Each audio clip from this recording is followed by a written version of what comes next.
mean, all my life, I've been the one that they write stories about. Now I'm just another anonymous shut-in with an online shopping addiction.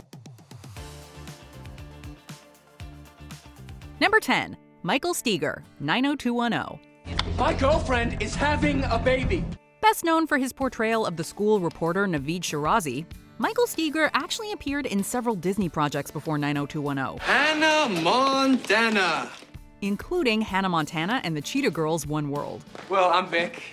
After spending 5 years playing Naveed, Michael seemed to have only done a few acting gigs here and there. He's very busy taking care of his adorable family, but according to his Instagram bio, he's not done working on projects just yet. He appears to be a producer of a movie called White Like Me, which is written by his wife Brandy. However, it seems like Michael has definitely moved on from being a 90210 teen heartthrob. Number 9. Josie Loren, Make It or Break It. I'm gonna be soaking up deals and showing off my medals. You know, waiting in parades, sleeping in, eating whatever I want. You probably remember Josie Loren from playing Kaylee Cruz in the popular gymnastics series Make It or Break It. Before her big TV show debut, she actually managed to land several smaller roles in big series, including Hannah Montana. That wasn't really my mom, okay? But once Make It or Break It was over, Josie's acting career essentially slowed down. According to IMDb, Josie stepped away from the limelight and hasn't done any projects since 2015, when she had a main role in The Mentalist's 7th season. Michelle Vega. I was told to report for assignment to your unit. She actually went back to school and got a law degree. Nowadays, she seems to be spending more time with her kids and her husband, the former NFL player Matt Leinart.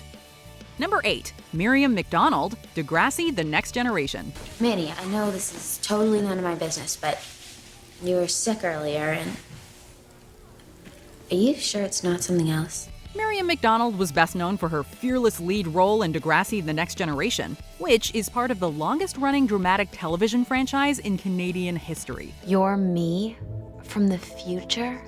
You're not as quick as I remembered. Her time as Emma Nelson finished in 2010, and by the looks of it, Miriam had several appearances since then, including a guest role in Orphan Black. He's in a meeting. However, she seems to have mostly entered a new stage in her life with a brief stint in real estate. In 2018, she revealed she'd love to do a Degrassi reboot after Drake sort of brought back the spirit of the show with his I'm Upset video. There's still hope, people! Number 7. Teddy Dunn, Veronica Mars. Do you know how wasted I was at Shelly's party? I barely even remember it. The whole night's a blur. Teddy got his breakout role when he was cast to play Duncan Kane in Veronica Mars. However, even then, he left the show after season 2 and has never been mentioned again. I'm alive. I'm your girlfriend. Not anymore. After Teddy was told his character was going to be written off, he didn't really mind. And that was primarily because the hardcore fans really seemed to dislike Duncan as a character, as well as Teddy's performance. After a few other gigs, Teddy left acting altogether and is now a lawyer. Jesus Christ, am I seeing a ghost?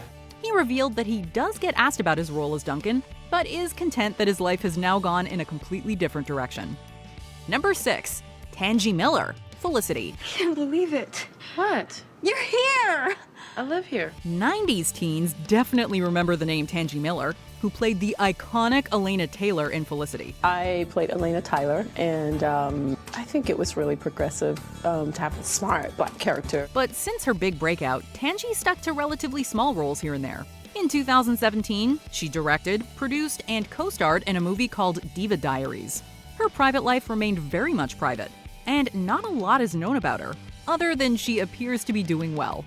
Speaking of Felicity, though, Tangi's co-star and ex-Power Ranger Amy Jo Johnson also slowed down her acting career. I'm in Canada now. She focused on directing and even released 3 albums as a singer. Number 5. AJ Langer, My So-Called Life. I'm lucky. My dad's had like 8 different girlfriends since he left, so I'm used to it. AJ got to play the feisty Rayanne Graff on My So-Called Life, one of the very first shows to give teens an authentic voice at the time. Oh no, it's cool. Have as much as you want. I'm drunk. Since its cancellation, AJ got to work on several other projects. But according to IMDb, she hasn't done any acting since 2013. The reason? She became the Countess of Devon after her husband's father passed away and moved to an actual castle in London where she lives with her family. I'm like, so what? Is your house a castle too? And he's like, sorta. And maintaining that lifestyle keeps her pretty occupied. But it's not that bad, she explained. Quote, "It's like living in a dream sequence that's here all the time." Number 4. Ken Bowman, The Secret Life of the American Teenager. I think I just need to go home.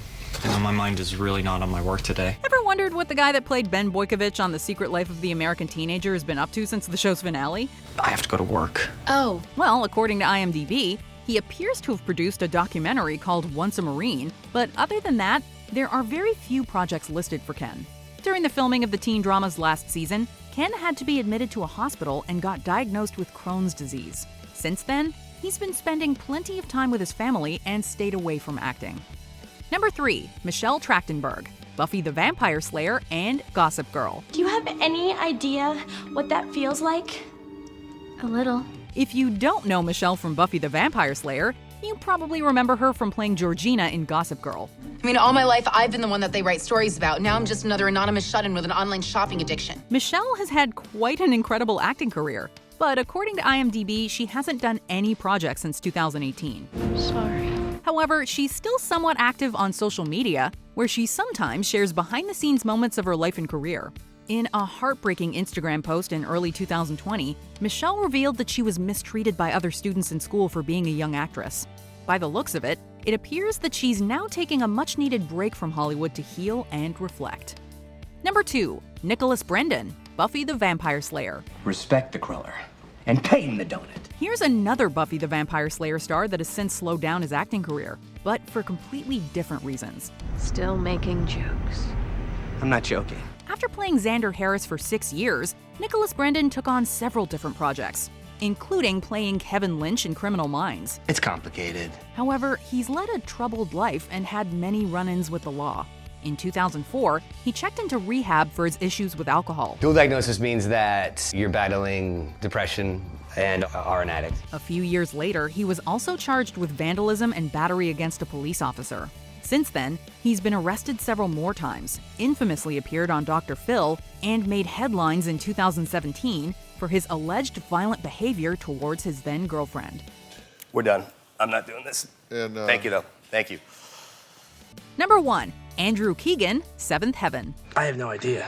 I can only speak for myself. He went from one of the biggest 90s heartthrobs who appeared in some of the biggest shows of its era. You're asking me to do the dance? To the founder of a new religion away from the Hollywood drama. Andrew Keegan appeared in small screen classics such as Seventh Heaven and had a memorable role in the popular 10 Things I Hate About You movie. I'm here to pick up Bianca. While he's had a few projects here and there since then, his attention was mainly focused on his spiritual organization called Full Circle, established in 2014. Many media outlets have criticized the organization for its cult-like nature.